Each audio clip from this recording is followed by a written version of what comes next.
Am I the a-hole for telling my mom she is a terrible person, for explicitly excluding my wife from her wedding? For reference, my wife is the sweetest, most hardworking and kindest person in the world. She's been trying to get closer to my mom because she wants a good mother-in-law, daughter-in-law relationship, but my mom doesn't like her.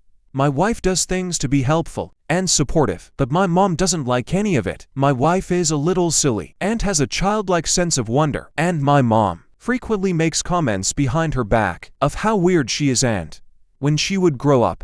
My mom rebuffed anything to make her closer to my wife. My mother needed a liver transplant a few months ago. I wasn't a match, but my wife luckily was.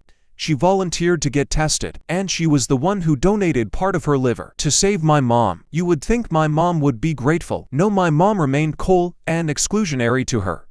My mom is getting remarried. She made my brother's wife and my sister into bridesmaids. My wife didn't say anything, but I knew she was disappointed. My mom pulled her aside to explicitly say she wouldn't be a bridesmaid, which I thought was demeaning and unfair. I was fed up, and I didn't understand why my mom was being so cruel. I told her she was a terrible person for deliberately excluding my wife, especially for the wedding, and especially after my wife had done so much for her.